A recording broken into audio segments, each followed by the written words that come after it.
Kingdom family, kingdom family, kingdom family, what's up?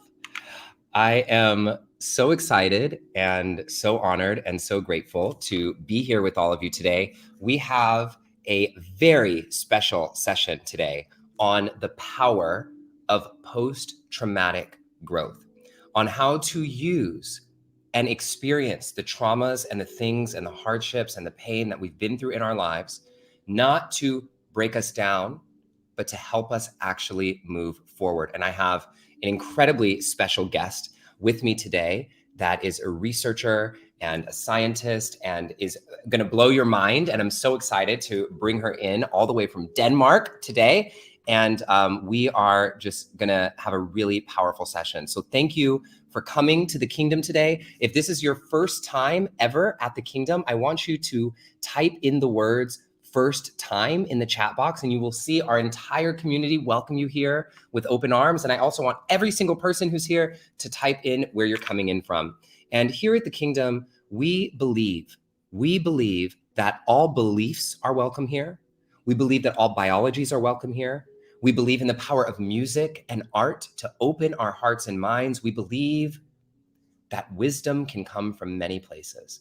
And so sometimes you'll hear me bring in spiritual teachings and spiritual texts. And sometimes you'll see me weave in scientific things like we'll be doing today, and understanding that science and spirituality are actually really the exact same thing, asking these huge questions about life and this universe and how it all works. So we'll bring in teachings from many different traditions to help us grow in our expanded definition of who we are. Here at the Kingdom, we don't just honor and tolerate each other's differences, but we actually know that we're stronger because of those differences, and we rise together. And here at the Kingdom, I'll just tell you our format. We always begin with some form of art. Typically, it's a song, but today I'm actually going to start us out with a poem, which I haven't done at all in quite some time. And then we'll go into a prayer, and you'll have time to do your own personal prayer. And so I'll be quiet for about 60 seconds, and that'll give you a moment to welcome in your own personal prayer for the practice. Then we jump into the teaching and a whole bunch of other stuff that you'll see and love. We're together for about 75 minutes every other Sunday, and it is a great honor to have you here on this session on the power of post-traumatic growth. Now, I always start with a couple of announcements so that we can get right into the teachings. I just want to make sure you all know that even though the Kingdom is every other Sunday, that we have a group called Soul Study, that you can kind of think of it like Bible studies, but without the Bible. And we break down the Kingdom sessions every week on Zoom so that you can see each other and talk to each other. And Soul Study is totally free, just like the Kingdom, always. And all you have to do is go to that link that I have there called justinmichaelwilliams.com/soul study. I will make sure that's put in the chat box as well. And if you go to that link and sign up, you'll get invitations to come join Soul Study. It's about 45 minutes to an hour with our incredible community every single week, led by some of our amazing, amazing community leaders, diving deeper into these sessions. And then I wanted to tell you about two other things. The first is the upcoming in-person events that we have this year, and then also a free virtual event that's happening this coming Wednesday called the Transformation Experience. So the events that are coming up really soon, this summer, I have the opportunity to meet many of you in person. So the first thing, I'm currently right now in Mexico leading a retreat, but my next two retreats, I have one on the West Coast of the United States and then on the East Coast of the United States. I have a workshop at the Esalen Institute in California in Big Sur, which is one of my favorite places on the planet.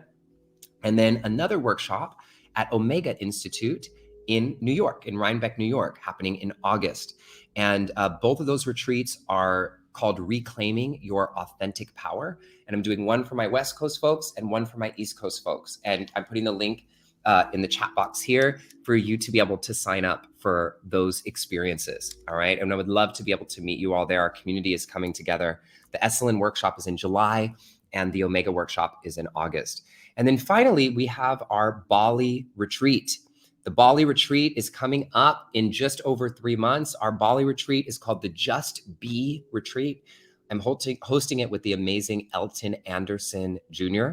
And the Just Be Retreat is exactly what it sounds like, teaching you to not define yourself on what you do, but about who you are. learning how just being is enough. And you're going to learn all these new aspects of yourself. We get to explore Bali at this beautiful place called Soul Shine, which is Sarah and Michael Franti's place. And yes, they will be there. So those of you who are fans of Michael Franti, you'll get to meet him as well in a small group. So all the links to that are in the chat box. We have just a few spaces left for Esalen and for Bali. So if you're interested in that, I would recommend that you click on those links really soon. You can also go to justinmichaelwilliams.com/events to see any of these things. All right. And then finally, I'll tell you one of the things that I've actually been the most excited about this whole year that we've been planning for you is a brand new virtual experience that to be honest with you, I don't think I've ever been more excited about anything that I've ever hosted virtually. And this is the Transformation Experience. And so the Transformation Experience is a program where we're going to walk through what I call the transformational equation. You will pick something that you want to deepen or take to the next level in your own life. And in 90 minutes, we are going to have a musical and motivational experience, like a TED Talk meets a concert. You get a workbook and all kinds of stuff. Put some ones in the chat box if you are already signed up for the Transformation Experience, first of all. And so if you're not, please join us. It's on Wednesday, June 29th at 6 p.m. Pacific. And you just go to transformationx.org to register for this program. All right. So now that we got through the announcements, we're ready to dive in with our poem and our prayer. So I'm so excited to do a poem today. It's been quite some time since I've had the opportunity to do one with you all. And today's poem that I'm going to read is the poem that I actually wrote when I gave birth to, or the kingdom birthed itself through me and through this body. And the poem actually came and helped me shape the kingdom. The kingdom wasn't fully shaped until this poem came through. And so much so that I have it on the landing page of the website as really our kingdom manifesto. So I want you to feel this in your heart. Here is the Kingdom Manifesto poem. It says, "This is for everyone. Lesbian, gay, trans, bi, young, old, black, and white, queer, hippie, broke, and fabulous, all are welcome to the magic that happens. This is not telling you what to believe, but to connect you to something greater, to bring some relief to the struggles and pain that carry us forward. You can't stop us because we are warriors. We'll come together, we'll sing and we'll cry, we'll learn and we'll share as we all turn the tides. You'll learn wisdom teachings from the world's greatest lessons and connect to your power and call in your blessings. This isn't about inspiration. This is about action, because only then can we break from this faction. Welcome to the kingdom inside. We rise together. Together we shine." And so this beautiful practice guides us into our hearts. And I invite you now to place your hands over the center of your chest, which is how we do here at the Kingdom. Close your eyes if you feel comfortable doing so, and we will dive into our opening prayer.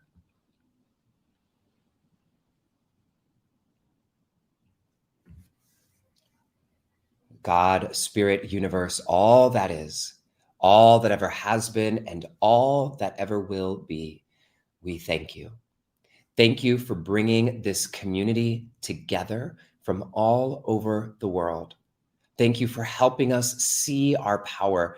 Thank you for bringing our special guest to us today, Selma Quist-Møller, that will help us see and know that, yes, we have been through challenges, but none of those challenges are here to hold us back. They're here to spring us forward. May we truly believe that. May we know our strength. May we know our power. And no matter what we're going through in our lives right now, may we know that we have the strength to do this, to step forward, to grow and learn, because we are not alone. We are never alone. We have each other as a community. We have all the unseen realms, and we have more than we even recognize. May we always remember that we have more. We always have more than we even ever recognize. And may we feel that in our hearts. So thank you for bringing us together, this sweet community of the kingdom that has been gathering for many years now. And may we continue to rise and go into our depths together. I'll be silent now and give you about 60 seconds to set your own intention or welcome in your own personal prayer.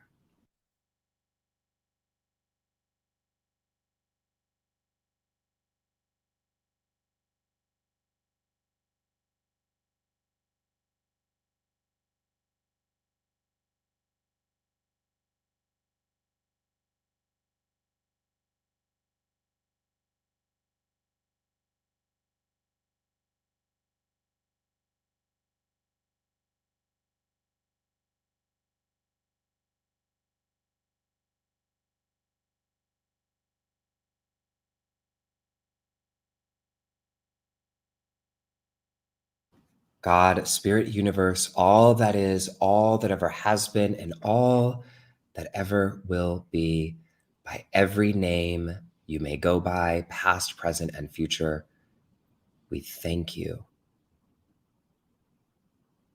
Thank you. Thank you for bringing us together on this day. May every word that we are each meant to hear go right into the center of our hearts so that we can take it into action in the world. May we not be distracted. May we be present for the message that we are meant to hear today with our full hearts and our full attention as we learn about post-traumatic growth and our healing. So it is. Ashe, Aho, Salam, Amen, Shalom, Satnam, Awen, Om. Thank you.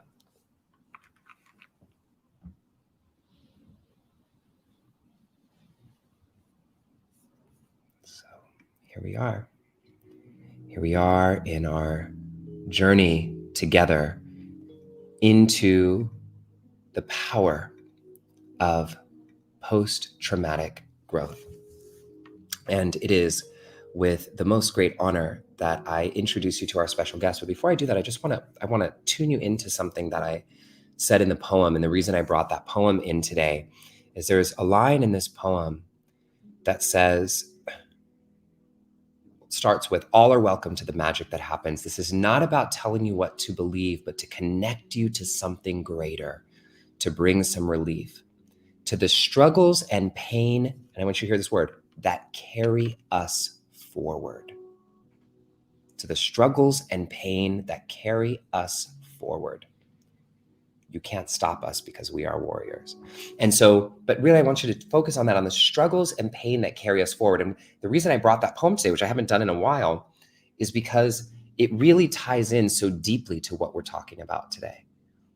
You know, we often look at our struggles and our pain as something to get over, something to get back to what we were before it happened, something to move beyond, move past or forget, or to work through so it's not impacting us in the bad way anymore. But what you're going to learn today from our special guest, who you're seeing on the screen right now, is about how our traumas actually do exactly what this poem says, carry us forward. And learning about what's called post-traumatic growth. And so Selma, I'm going to try, her name has some, as you can see, some sounds that are not in English. So I'm going to have her say it properly when she gets here, but I'm going to say Selma Quist-Møller. And she's going to tell me how terrible I did about it, but I'm trying so hard. and Selma is in Denmark, Copenhagen, Denmark, and is a researcher on post-traumatic growth and mindfulness. And she is a psychologist and a writer and a meditation and mindfulness practitioner, studied and is educated at UC Berkeley, UCLA, Copenhagen University, and Lund University. And she specializes in research within positive health psychology and post-traumatic growth and compassion and mindfulness, and works with this interdisciplinary approach to really help us understand interpersonal neurobiology. So I want you to hear, I'm saying a lot of big words, but what I'm really helping you understand here is that Selma is the shit. Okay, she knows what's up. And the reason I'm bringing her here as a researcher and scientist is because she really focuses on bringing the science and practices to help us generate and cultivate action, real practical action in our individual selves, in our collective selves, and for our planetary well-being. Okay, and so she's been a part of major research projects, teaching leaders at places like Google, and she has just worked deeply in big places like UC Berkeley's Greater Good Science Center, and is a writer and is at the Danish Center for Mindfulness. I'm just looking at all of her crazy resume here and choosing what to say. But I will tell you this, okay? This is probably the most important thing. Selma is one of my favorite people on this planet, okay?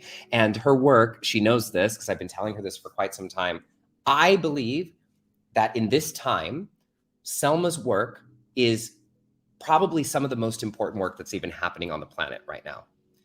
And you're going to see why in just a moment. So Selma, and I'm going to ask you to say your name properly for everybody because I butchered it as always. Selma, welcome to the Kingdom family. Welcome, Selma. Say what's up, everybody. Woo, woo, woo. What's up?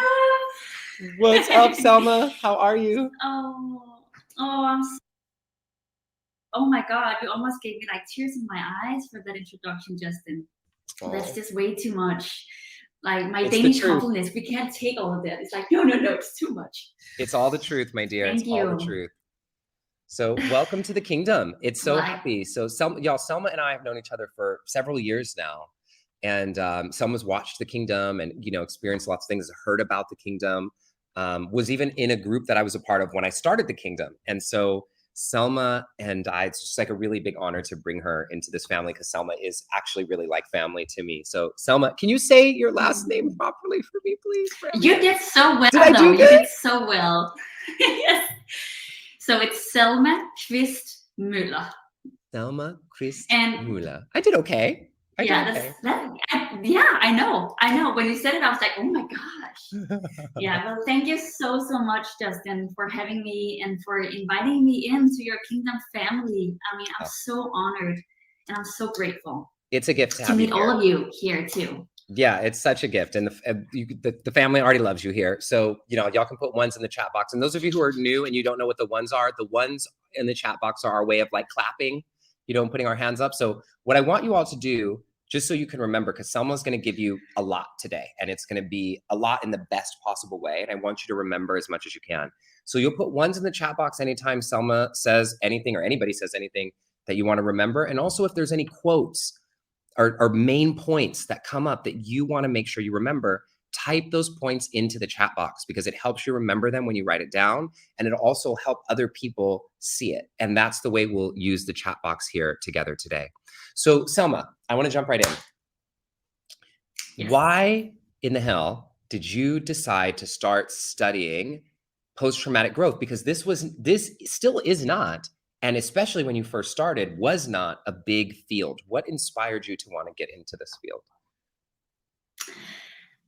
That's such a good question, Justin. And I think there's many different elements. And, one of them is that I think in my generation, I'm kind of, my parents would always tell me, you know what, we just wish you to be happy. Mm-hmm. And, and I think that's a lot of people in my generation, that's kind of what they're born with. We wish you to be happy. That's the most important thing. And while that comes from such a place of deep love, I also have found it to be a huge responsibility and oftentimes not possible, right? And I would find myself all the time going around being like seeking happiness and seeking it as a form of like an end destination. And I've arrived, right? And now I'm just happy, I'm complete. And life just isn't like that. And each time I felt like I walked through a challenge in my life and I resolved it, I integrated it. I was like, yes, this is the solution. I'm healed. Life would throw new things my way. Anybody else resonate with that? I think we all do, right? Yeah. And so I've always been a very curious person, and I've always, let my curiosity really guide me in different fields and in different directions. And one of them was trying to find answers. And one of them is, what has helped me is changing the way of seeing challenges as not being that the end destination, the goal is to be without them. But actually, what I found in my own life was that from the challenges, from the trauma, the crises that I've been through myself, has in a way ended up being the experiences that I am in some way are the most grateful for, because they shaped me to become who I am today.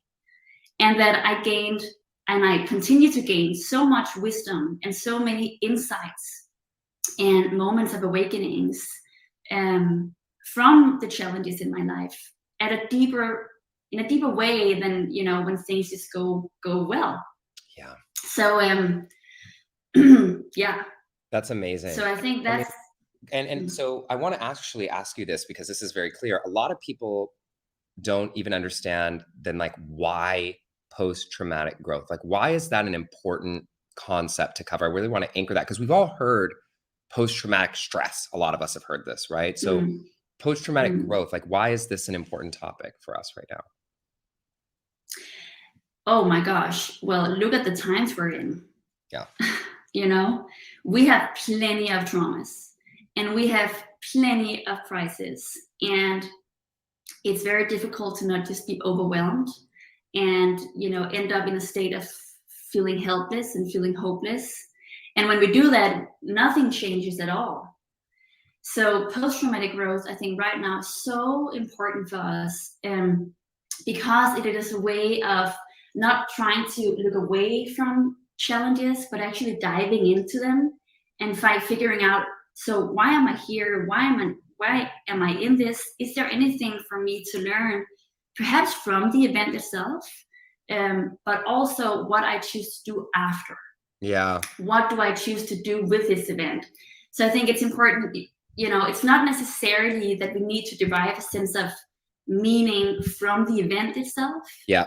But it's from what we choose to do afterwards. Yes. Okay. So this is I'm so glad that you're anchoring on this point. And you've created, and we're all so lucky, y'all, because Selma does this all over the world, speaking at big places, and she's here with us today. And you've created, from your research, a model of post-traumatic growth that I know you're going to walk us through. And so this is a really special thing to happen here on the Kingdom. And so, Selma, I know that we have some slides and some things that we're going to go through for you to walk us through this experience. So whenever you are ready, I will pull that up, and then we can, you can let me know and we can get into it. Okay, cool. Yeah, well, so before you pull up the first slide, let me just explain a bit. Yeah. So I think another important point about post-traumatic growth is the difference between post-traumatic growth and resilience. Because oftentimes we hear people talking about being resilient, and resilience can be defined in many different ways. But one way I like to define it is a person's ability to continue living life as before in spite of the trauma or in spite of the challenges they're going through. Okay. So in other words, a person's ability to, go back to living life as before in spite of all of the rupture in our lives. But post-traumatic growth is a person's ability to bounce beyond what was before the event because of the challenge. Okay. So this is a really important point for people to get, because we hear in the zeitgeist in the world right now this word resilience a lot. And so if I'm hearing you clearly, resilience is about going back to what you were before the bad thing happened or in spite of what happened. And post-traumatic growth is bouncing beyond what happened because of what happened, right? Did I get that? Exactly. That's big. Exactly. That's really huge. Yeah. So it's kind of, and it's not, resilience is super important, you know, and it's important for us to be able to continue living our life in spite of the challenges and all of that. But post-traumatic growth is that there's deep insights and there's knowledge in the crisis, and we actually want to learn from it and move beyond it. So it is about integrating it and letting us be changed, and moving us to somewhere else that might be actually become more aligned with our authentic values or what we find truly meaningful and important in our lives. But I also want to say that so first of all, post-traumatic growth often leaves people more resilient.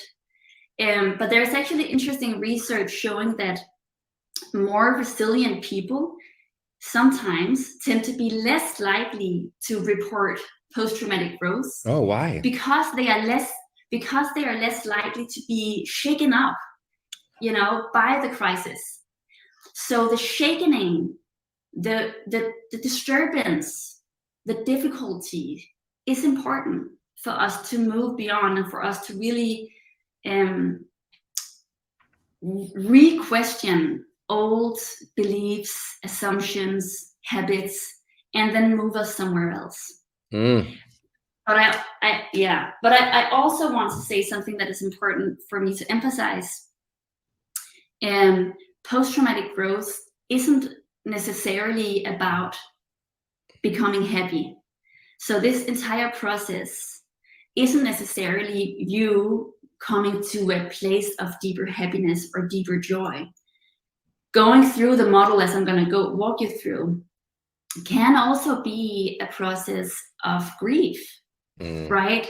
And, you know, take one example, a mom who very tragically loses her daughter to cancer.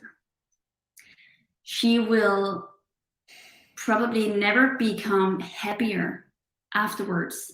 But in this case scenario, this woman I'm thinking of, what she did was that the loss of her daughter, the trauma that derived from this, made her re-question where she was in her life. And if where she was right now, what she was doing in the world, if that really made sense for her still. And she worked within, I think it was finance or investment, real estate, something like that. So she changed her life course afterwards and did fundraising for cancer research full time. Wow. So I think this is an example of, you know, a woman that she won't be happier without her daughter there, but she was able to take that event and derive a sense of meaning that brought her greater purpose in her life, and that in a way strengthened her instead of weakened her or pressed her down in a way. Yeah.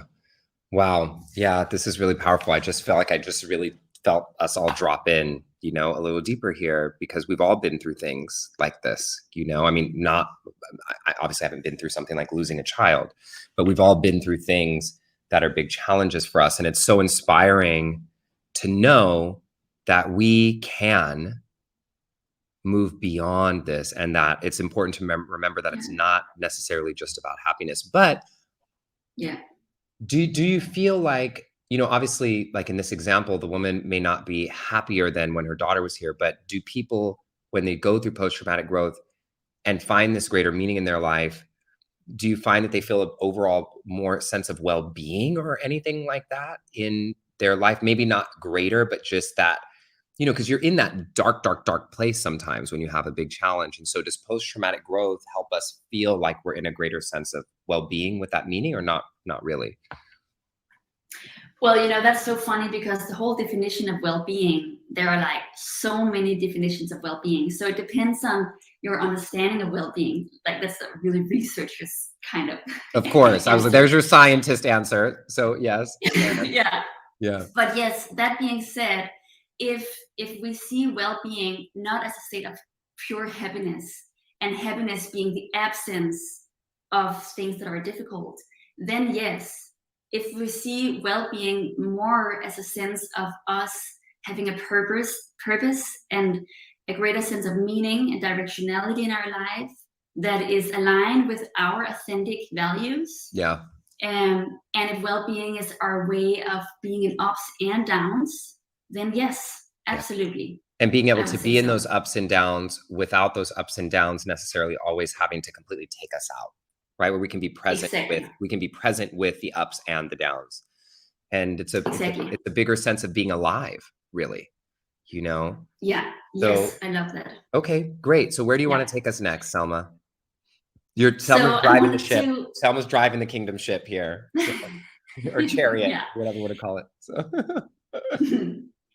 Well, so as you said, post-traumatic growth is like a newer area of research, right? It's we've studied for decades and decades the negative consequences of traumas and crises, and why you will find me, you know, whenever I say trauma, I also say crisis, disturbances, other adverse experiences, and that's really because for me, post-traumatic growth is it's almost like a philosophical standpoint too. It's, or you know, if there's one thing I want you guys to take with you today, it is a changed way of seeing challenges, struggles, traumas as a way of holding potentially deep wisdom and insight for us.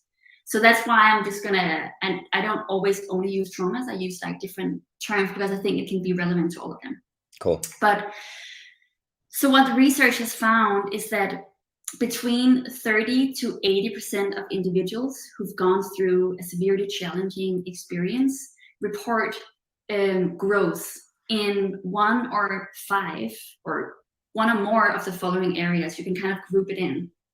And it's either in terms of personal strength. Type these into the chat box, y'all. Personal strength. So type that in. I want people to personal strength. Yeah. Right. So going through a challenging experience can oftentimes show us, or we may discover strengths within ourselves that we didn't know we had. And I'm sure many of you guys here can relate to that, or know of people who've gone through an experience where they're like, I'm never going to survive this. But then going through it and afterwards you're like, wow, okay, I actually discovered strength within me that I didn't know I had. And this can both be applied to individuals, but also to groups or even organizations too. So second of all, when a crisis hit us, or trauma, we are confronted or we are ruptured in our old way of doing things, our habits, our experiences. And so we're kind of forced to think in new possibilities. And so people oftentimes report new possibilities showing up, or that they have discovered new possibilities in life and going forward. Thirdly, going through a challenging experience, you may discover people who showed up for you, who supported you in a way that you hadn't, you hadn't anticipated it. Or going through a traumatic experience with others, identifying that you aren't alone in this suffering, may leave you with enriched relationships. So that's the third element. Yeah. Okay. Fourthly, a lot of people report an appreciation for life. And I think this is one of the things that disturbances from crisis and traumas and challenges, they, oftentimes all of us, we just live in this hamster wheel. But when we're kind of kicked and disturbed by something, we may start appreciating things with our lives that we hadn't really thought about before. So appreciation for life is the fourth element. And then finally, spiritual growth. And spiritual growth may be in the form of people deriving that sense of deeper meaning with things, or realizing or feeling a sense of not being alone, but being like connected with something greater than themselves. It may also show up in the way of that people start asking themselves bigger questions, like, what is the meaning with life? what is the purpose with me being here on this planet? Ethics, big questions like ethics. Wow. So this is like the 5 areas that it oftentimes shows up in. But so what I have been interested in is, we know that between 30 to 80% of individuals grow from challenging experience. But first of all, that's like a huge span. And so what I've been really interested in exploring, and I continue to explore this, is how can we help facilitate such growth in people who wouldn't otherwise grow from challenging experiences, but who kind of needs help. And so this has been the focus in my research and in my work. What could be different elements that could help facilitate such growth in people? Oh, see, this is why, and I haven't heard you explain it quite this way. And this is why I love your work, why I think it's so meaningful, because a lot of research, will talk about, well, here's what happens. Here's what could happen, right? And what I love about your work is you're like, okay, what makes it happen? What makes it more likely that you will experience this? Because we all go through traumas or disturbances or crises. And I think I find it so practical and actionable for us to be able to know what will make it more likely that this experience will allow us to grow. And so that is why I think at the end of the day, I've always found this so useful, because it really is something that we all can use. Yeah. And so here, actually, you can pull up the first slide. All right, cool. Because oftentimes, this would kind of be the model I would see in the literature, that you have a trauma, then you have healing, and then you have growth at the end as this kind of end destination, right? But I wanted to kind of move away from this linear way of understanding and thinking, and moving away from this concept of pre and post, and also invite in and acknowledge that there are so many different forms of traumas. Most often in the literature, in the research literature, it's like these single episode events kind of traumas, right?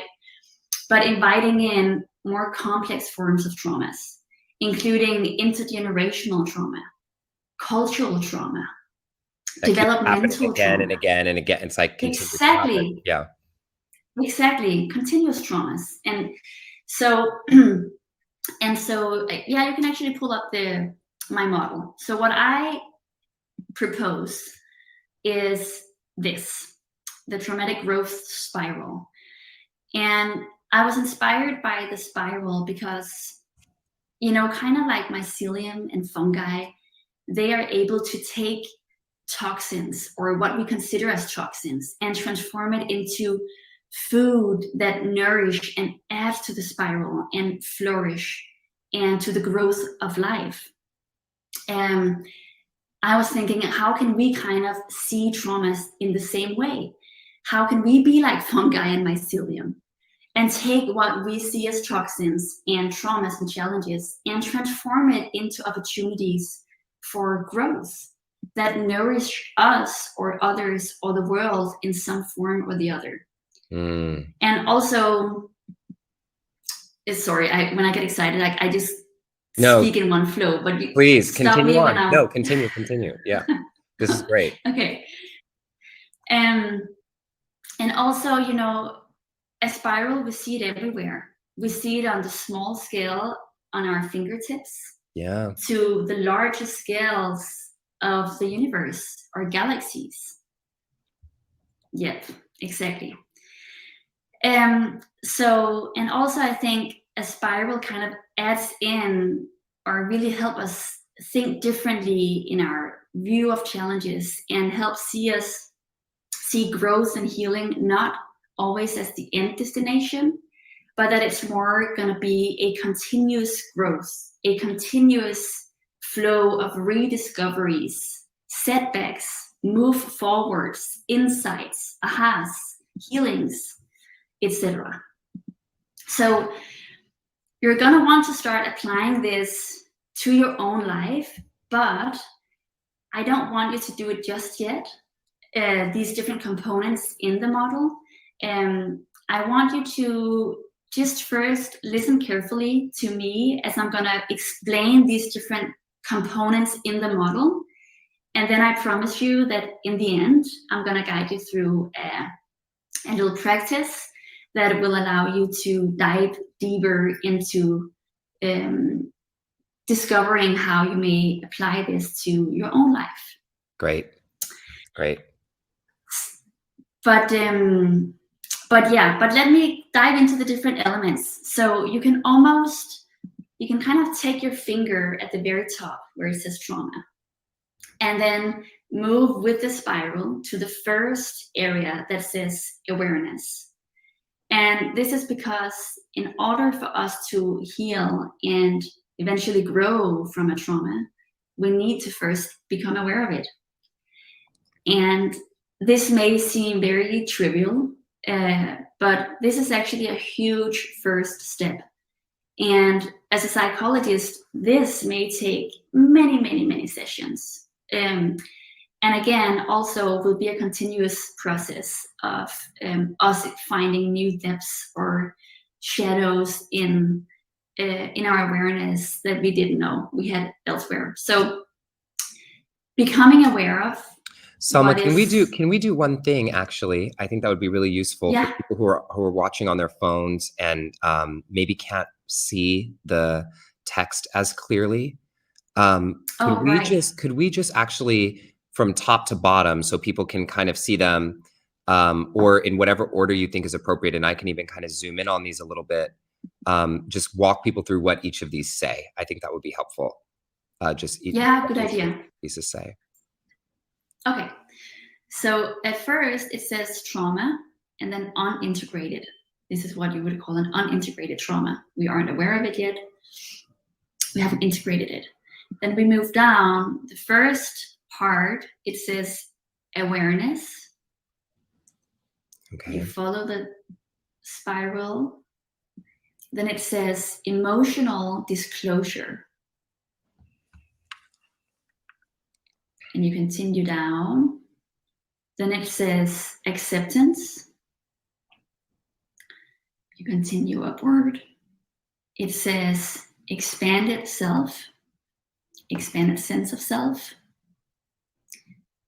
You move to the next part where it says action. And underneath it says now the trauma has become integrated. And then you move up and then you see exploration. And exploration kind of dissolves into growth in the middle, or as these dotted lines that then go out to different layers in the spiral again. Just going to zoom in on here a little bit so people can really see those dotted lines, how it just kind of can take you back into another area, right? Yes, exactly. I'll zoom back out in a second, but I just am going to do this for people. I know this is a little... let's see, so you all can see that very clearly now of what's happening here in this beautiful model.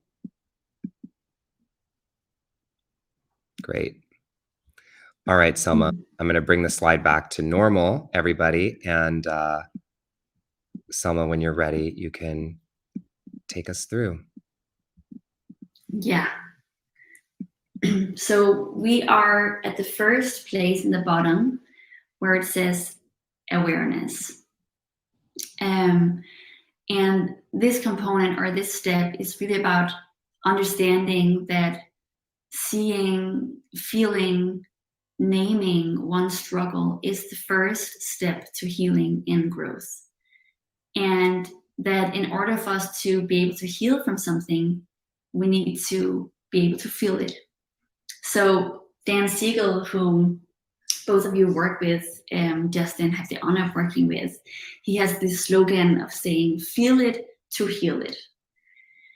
And, you know, what in trauma is oftentimes people may dissociate from the challenges they've been through. Dissociation is a huge topic, and I'm not going to dive too much into it because there are different forms of dissociation. But basically it is your body, your mind's way of trying to protect you from harm in a situation where you feel helpless and you can't do anything. So, for instance, for some traumatized people, they might not really be able to remember the event. And while for some people, and I think that's why, you know, healing a trauma and eventually growing from a trauma can be a challenging process, and sometimes it may feel like you're going 2 steps backwards in order for going one step forwards. And that's because in order for us to heal it, we have to become aware of what is difficult within us, and that can be well, not comfortable, right? To say it mildly. So but it is, however, important. And, you know, I like to use the metaphor of a freezer to understand dissociation, because kind of like with a freezer, and we may freeze our food, and then we think that it kind of freezes down all of the vitamins and everything, and it's just kind of asleep. But by the end of the day, you have to pay the bill, and a freezer takes up a lot of energy. And so the same way with dissociation, although you might kind of have suppressed it to the unconscious, your body spends a lot of energy trying to suppress it. So, so actually there is one study I just want to briefly mention, and this is not within the context of trauma, but it's just to give an example of how suppressing emotions actually not calms us down, but oftentimes causes a lot of distress. So this was a study conducted on 500 undergraduate students, and they had them come into the lab, and then they randomized them into 2 different groups. And then they were asked to watch different movie clips that were specifically chosen to provoke strong emotional reactions, like joy or laughter and sadness and anger and frustration. And then they did different physiological measurements to kind of be able to measure their bodily reactions to watching these movie clips. So their heart rate, their sweat conductance in their palms, and etc. So the only difference between these 2 groups were that one of the groups were told to just watch the movie clips and allow any emotion to pop up as they would. But the other group was told to suppress any emotions that might show up. And what do you think they found at the end of the day? I mean, I would imagine, just from what I know about healing, that the group that had to suppress ended up feeling more harm. Exactly. Yeah. Exactly. Yeah. Exactly. I love that there's science to prove this, because we say this to people all the time in their healing, that when you push it down, it just comes up stronger. It seeps out in all these places that it doesn't belong. So here's a study to prove it. Exactly. So suppressing emotions can cause distress, and we need to become aware of it. And this process, however, needs to be done with a lot of kindness and a lot of self-love. And I think this is really important to emphasize, because we don't want to tell people, jump in and you force yourself to really discover the harm within you, because, you know, doing it non-mindfully and self-kindly may just trigger a re-traumatization or trigger a full-blown anxiety attack. We don't want that. So you want to be able to do it with an awareness of where you are, what is your tolerance window, and not push it too far. A little bit of disturbance is fine, but not too much. Right. So moving up to the next part is emotional disclosure. And this is really, you know, from once you become aware of it, inviting in people, sharing it with someone whom you trust and who are empathic and who are able to hold you within their container of love and support is an important pathway to facilitate post-traumatic growth. And this is really based on so much science showing that social support and a sense of community is a key consistent factor towards facilitating growth. And this is the opposite of what many of us do. I think many people do, yes, which is, I'm experiencing a trauma. Let me not bother anybody with it. Other people are going through so many worse things right now, especially during this time when there's been so much disaster in so many different ways around the world, where it's like, oh, well, I'm going through this thing. Let me not talk about it. Let me keep it inside. Let me isolate myself or be alone. What you're saying is that actually does not lead to growth. The growth starts to come when we actually emotionally disclose and get vulnerable and share what's going on. Exactly. With someone who can hold it with you, who won't, of course, like use it against you, right? So you want to do it with someone you trust. But yes, absolutely. Research have shown that if you isolate as a response to trauma, and that's actually what I'm going to talk about at the point in the model that says expanded sense of self. But when you isolate, as for instance, we see in, unfortunately, we still see that a lot in traumas of sexual abuse, for instance, because there's still such a taboo related to it, and so many victims still blame themselves, which is just breaks my heart. They oftentimes keep it to themselves, and so this is a form of trauma that can actually isolate people. And when it does so, we find that it has severely negative consequences, way worse than if we are able to bond with some people about it and not be alone in our suffering. Yeah. Wow. Okay. This is really important. Yeah. So another aspect is also focusing on the collective rather than a personal experience of a challenge. So, for instance, acknowledging that you are rarely alone in your suffering. There are definitely, chances are that there are other people in the around the globe that has experienced the same thing as you, and that you aren't alone. You're never alone, just like you said here in the kingdom.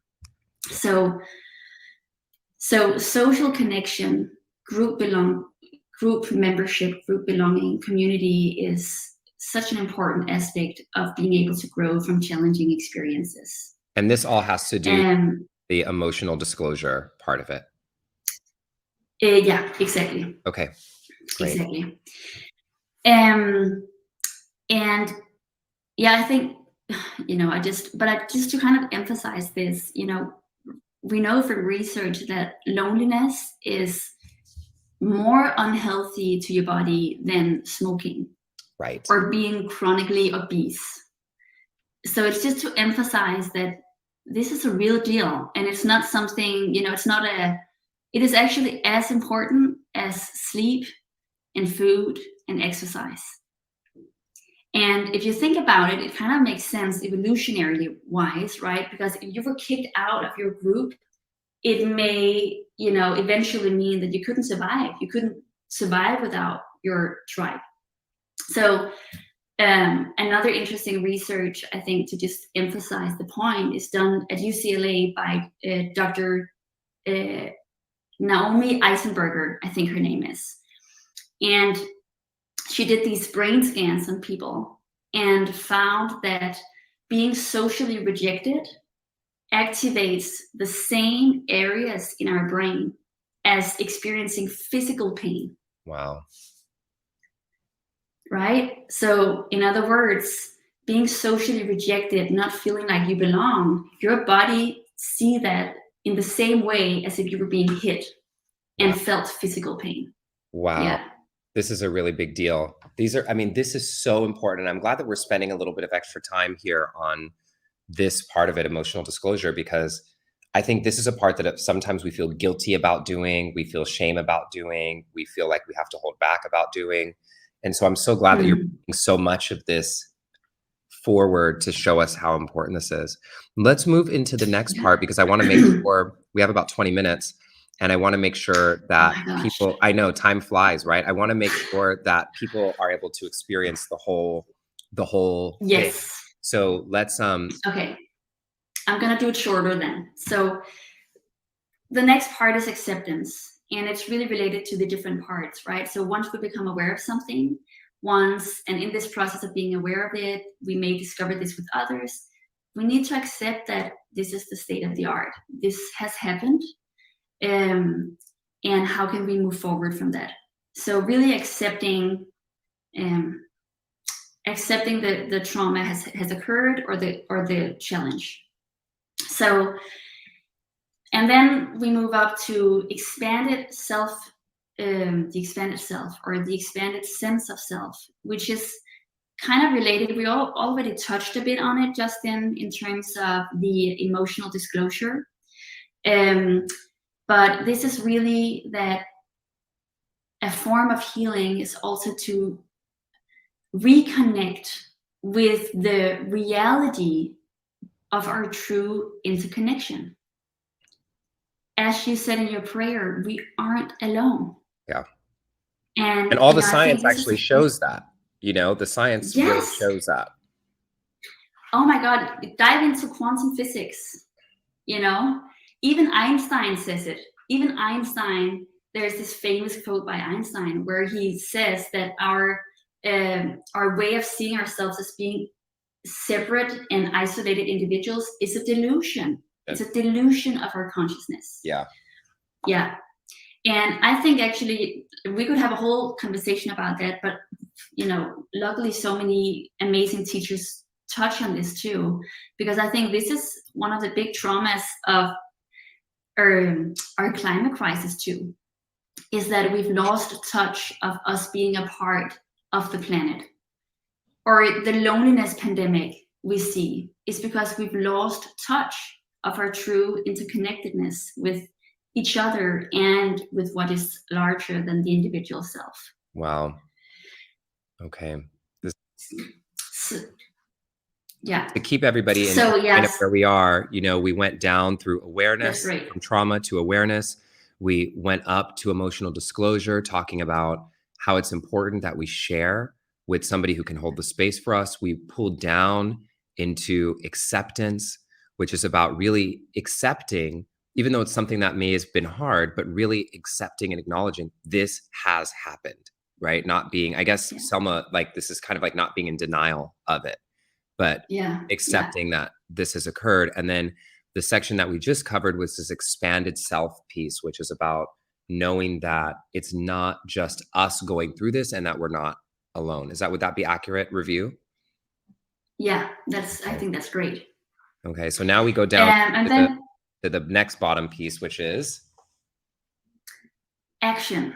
Mm-hmm. And this is really because, so at this point, we would say that when we are able to work with, confront, and integrate our trauma, what is healing if it's not integrated into our way of being and interacting in the world? Yes. And with other people? Yes. And so bringing our healing forward. And actually, a lot of the times, finding a way to serve others or something bigger than you, others is bigger than you too. So finding a way of transforming the crisis, the challenges, the traumas we've been through, and this process in the spiral, and finding a way of transforming it like fungi and mycelium into ways of serving in the world. And actually, this is aligned with, a lot of research within the process of grief. And recently, a 6th stage of the grief process was added, and that was helping. And it is even meant that it's through helping that this grief process ends. Wow. So this part is really about acknowledging that helping is a form of healing. And there is this incredible research study done by Ortega Williams. And what she found was, she studied Black youth organizers in New York City. And what she found was that amongst these Black youth organizers, they were able to take the traumas from experiencing racism on a societal level into ways of creating social justice. And what she found was that transformation was a direct pathway to experience post-traumatic growth. Wow. So in this way, us, like you're saying, helping and taking action and doing something in the world and using the traumas that we experience to then go out and serve and support other people actually is not just like, oh, I'm trying to go focus on other people and help. It actually, in turn, helps us experience growth as well. Absolutely. This is super powerful. Okay. And I don't want you, Selma, I know I said something about time. I don't want you to feel rushed. So, you know, but I just wanted to give us a sense of time, but I don't want you to feel rushed because I know you have really important points that you want to make sure are included. So we'll just include those, but also at the same time, be aware of our timings. We'll do those together. So I sensed a little, I don't want you to feel rushed at all. Everybody is taking this and loving it. So that's it. No. All right. Well, but as you said, and, you know, I think actually that examples could be Black Lives Matter movement, the climate demonstrations we've seen globally, the Me Too movement. These might even be movements or examples of transforming traumas into ways of creating, you know, a difference in the world. But is there, you may not have anything about this, but I'm just curious because I feel like, do some people just go straight to helping as a way to like avoid feeling, you know? And so I just want to be clear that doesn't happen on its own. It's not like, oh, this happened to me, now let me go help and now I'm going to experience growth, right? So I just want to make sure I'm asking that question. And I'm so happy you bring that up because that's such an important point. So also in the research by Ortega Williams with Black youth organizers, what she found was, yes, it was a pathway to post-traumatic growth. However, there was a risk of burnout if they didn't also tend to themselves. Okay. So this is again, and this is why I'm so inspired by trauma-informed contemplative practices like mindfulness and yoga and meditation. How can we attend to ourselves to know when do we need to attend inwards and when is our true way of helping ourselves and others turning outwards. So it's a balance. And actually the three components at the lower end of the model, if you can pull it up here, action, acceptance, and awareness. I think these three as a triad are quite interesting too, because just as you brought up, I want people to at some point to play around with it, because oftentimes we may jump directly to action without actually becoming aware of why we're acting that way. We may just react, or we haven't accepted it, or are we aware of something but we still haven't incorporated it into our action. So there's like different elements here, and in these three we would like it to be in the order of awareness, acceptance, and action. But oftentimes, yes, we do jump to action without having the different steps forward to it. Super important. Thank you, Selma. Yeah. So I'm just going to finish up here. And so we end up at exploration.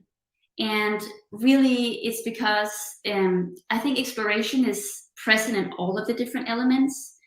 But it is because it seems that becoming aware of, accepting that things has happened are necessary first steps, but it isn't enough in order for us to be able to derive a meaning from it and learn something from it that may bring us elsewhere. So some form of intentional exploration, mentally, somatically, collectively, culturally, is important for us to grow from it. And I see this as a continuous process, and that's why exploration kind of adds to these dotted lines, because now we're in growth, right? But then as life will throw new things our way, or we may discover new edges or new shadows in our investigation, our healing process, we may be kicked out to outer layers of the model again. all depending on the severity of the trauma and the depths of our healing practice.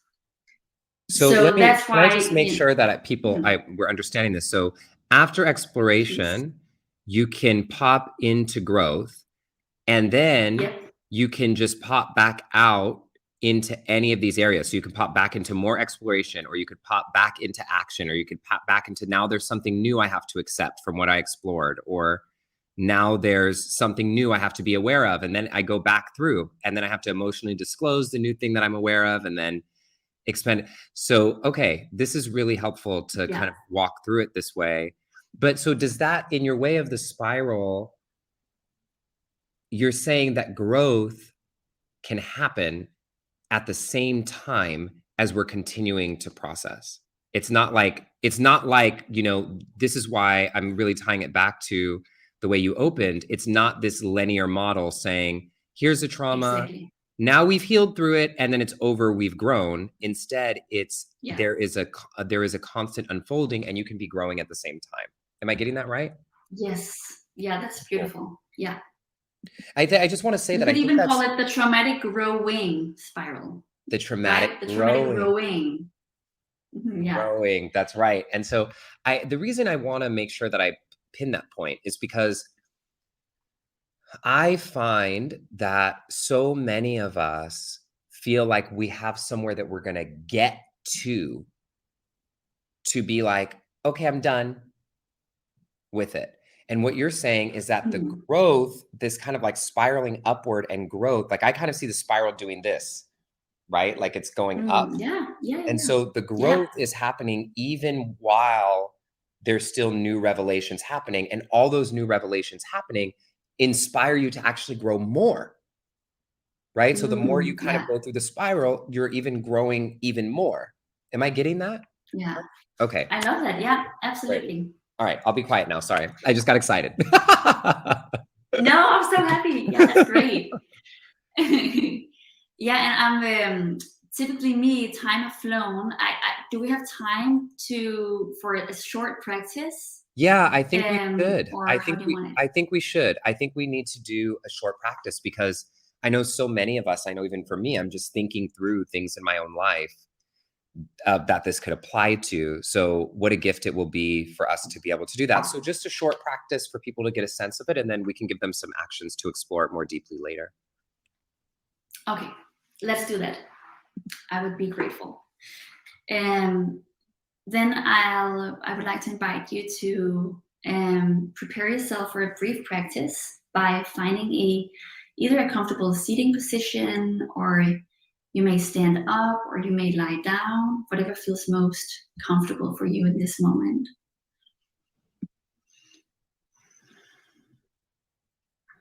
And then we'll just begin by doing a quick grounding. I always like to begin my groundings with just 3 gentle and deep inhalations through our nose, followed up by a longer and gentle exhalation through your nose. So if this feels comfortable for you, we can do it together. So at your next inhale, inhale deeply.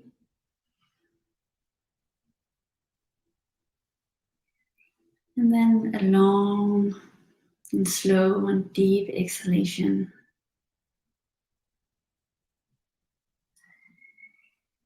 And one more time, a deep inhalation through your nose. And a long, deep, and slow exhalation. And the last time, just in your own pace.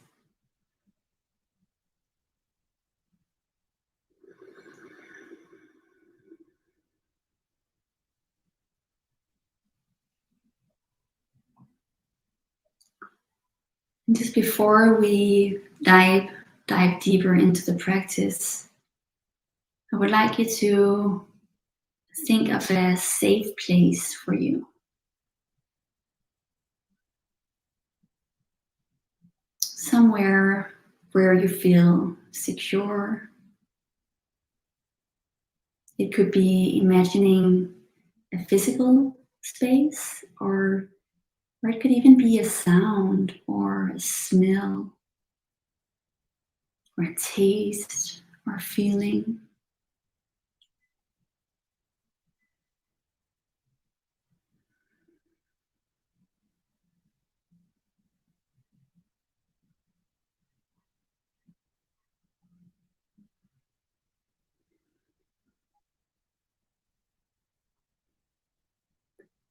And know that at any point throughout this practice, you can attend to this place if you feel like it.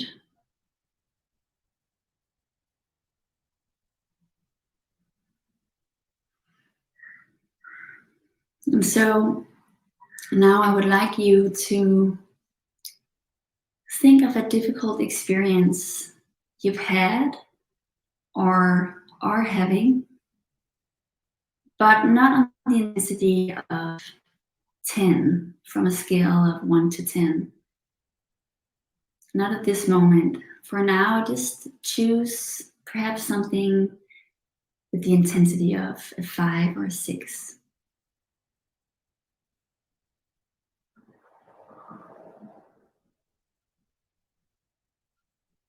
And this is just to be sure that we move gently and that we remain within our tolerance level.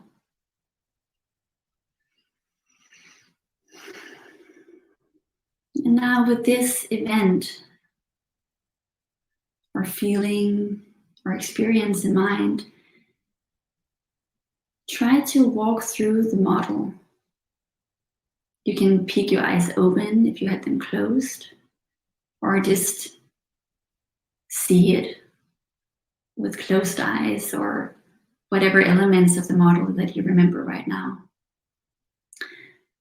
And then explore whether some of these elements can be applied to your own experience.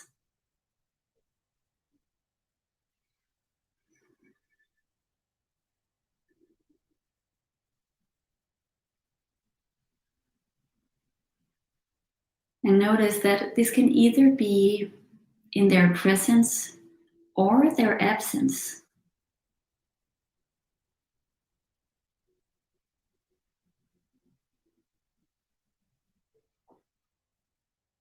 What new aspects or insights might show up in this discovery?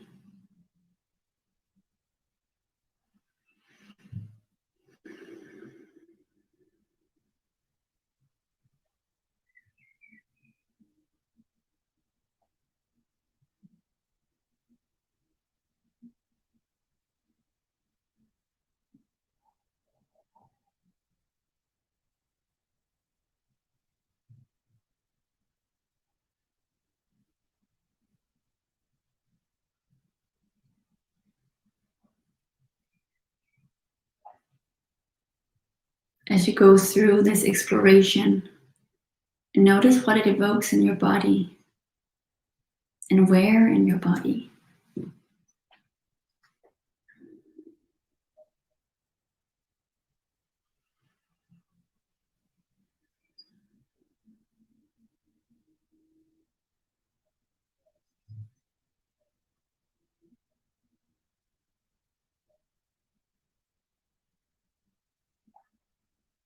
Does it feel alive and warm,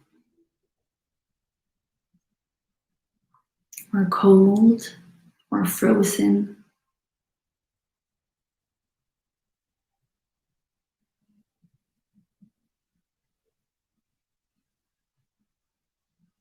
Do you feel a sense of resistance or grief or relief?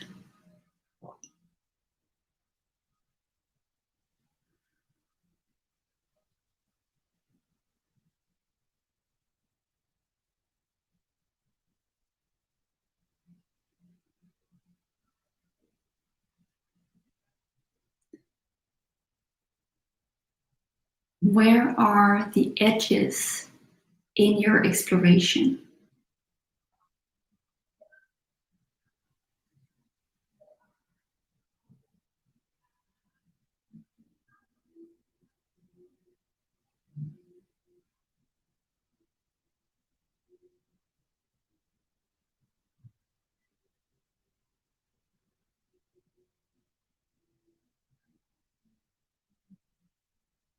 Where do you spend the most time and the least time in the spiral?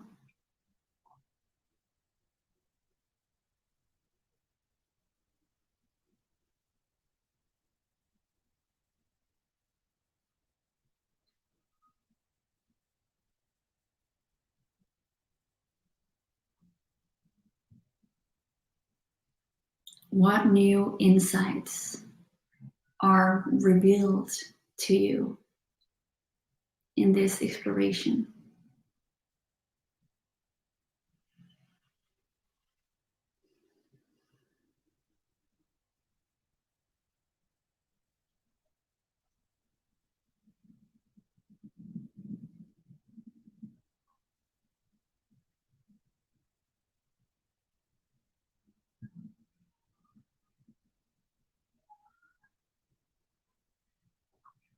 Now, begin to prepare yourself to transition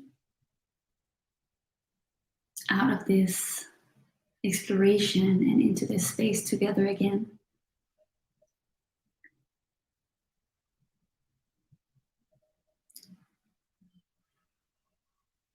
You can wrinkle your toes, move your body in a way if that feels comfortable for you.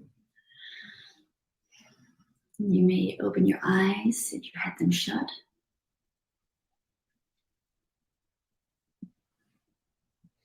And then we will end the practice.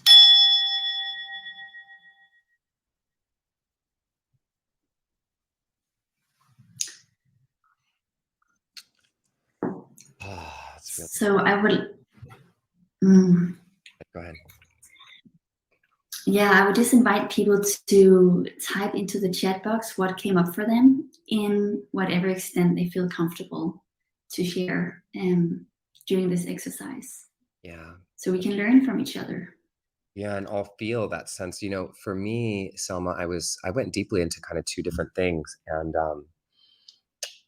and I felt being in so many, and I recalled being in so many different parts of the spiral. And, oh, I was in this part, and I'm also in all the parts at the same time in some ways, and I'm growing. I think this is why I love the spiral model in so many ways, because it kind of spitting you back out into this process, because it's not a beginning and an end. It's like this happened and now I've grown and it's over, because we are in so many of these. This is why I love, and it's so important to bring the feminine into this work, the scientific work, because it brings just a holistic perspective to the equation. So Selma, thank you so much. Thank you. I would love to invite people. One of the things that we do at the Kingdom every session is we invite people, as we begin to close, into what we call a golden nugget, or just a key takeaway, because there was a lot we covered today, from just understanding the difference between starting with resilience and post-traumatic growth, all the way through how it happens and the model. And I want people to just be really tender with themselves, because I know I'm feeling soft right now, after that practice. Yeah. So if you're feeling that, just, you can be with it, and you can even take yourself to that safe place that you imagined, that Selma imagined, if you need to. But if everybody would, if you feel comfortable, place a hand over your heart and the other hand on top of that, and just take a moment to think of what you gained from this lesson today, and one golden nugget, one key takeaway that you want to make sure you take with you from this session.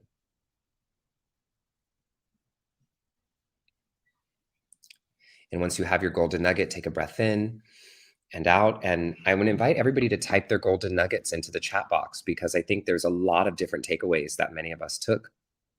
And just giving that a moment to live here for a moment. I think my takeaway, Selma, today is, again, just about, I think the part of the model that I spend the least time in, I liked that question, was the expanded self part.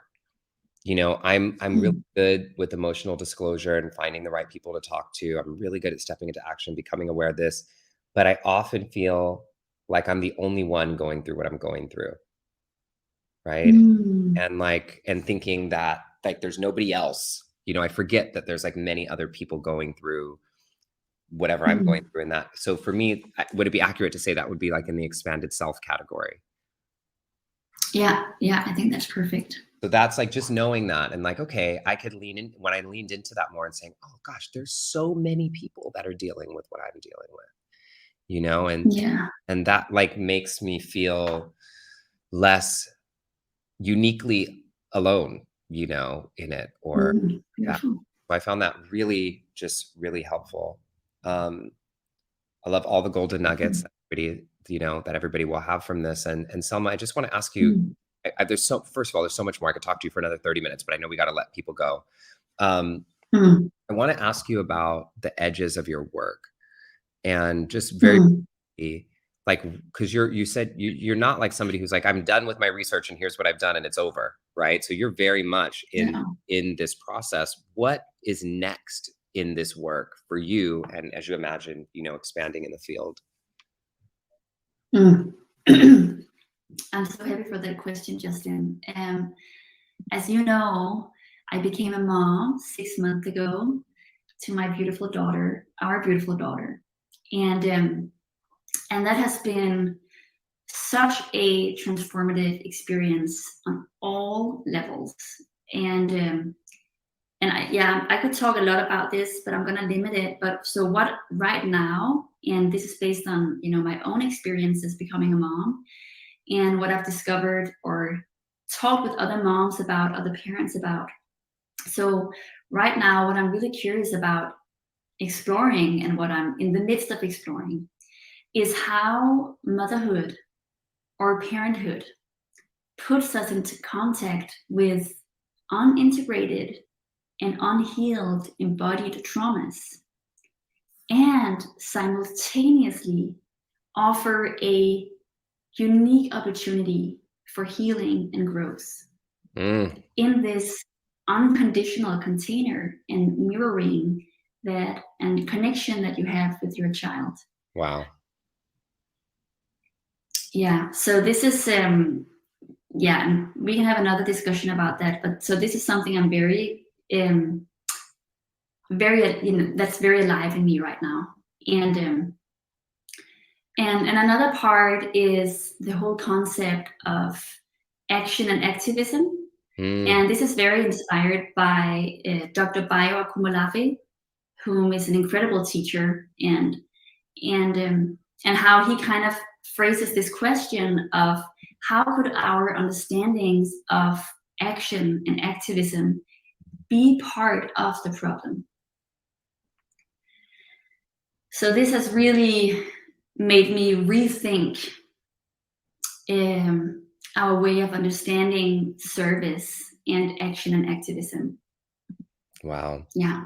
This is so beautiful, Selma. Well, I know that this entire world is going to be and will be so gifted by the work that you are doing and this research that has such practical, meaningful application for all of us. And I am, wondering if you have any action, that people can take with them after they leave this session today that would help them kind of continue along in their process of growth. I think perhaps right now, after this session, if you have the opportunity to just journal down for a couple of minutes for yourself what came up for you and what you really want to take with you, and then share it with someone. Yeah. You're right. The emotional disclosure, seek community, and that you aren't alone. So definitely share it with someone whom you trust. Yeah. This is so beautiful. Selma, I feel so grateful. You know, I feel so grateful to know that, you know, I remembering the first time I heard you teach this, and I was thinking of growing, and how that is, you know, the ing adding on to it, instead of like, I'm done, I'm healed, I'm complete, I'm growth. Like, I'm growing, Yeah. I'm constantly growing. And then you add a new trauma in, and a new experience in, and a new discomfort in, and all of those Yeah. things can just keep Yeah. spiraling us upward. And like you Yeah. started today, help us bounce beyond where we are Mhm. because of what we're going through now. And so it's like Yeah. we are digesting and, you know, using all of this in service of our spiraling into a new becoming. So Selma, I want to Yeah. thank you so much for coming. Is there anything you want to share as just like a last takeaway with all of our people before we close with our closing blessing?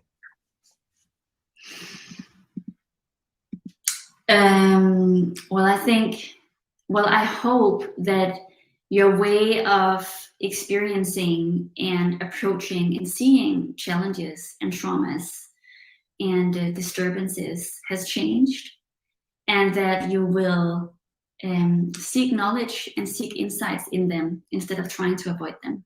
And then I think I just really wanted to express my deep gratitude for all of you here, and for you, Justin, and for this invitation into this community. Yeah. That's just always such a rich gift. Well, I love you all. We rise together, and we will just now go into our closing blessing. God, Spirit, universe, all that is, all that ever has been, and all that ever will be, we thank you.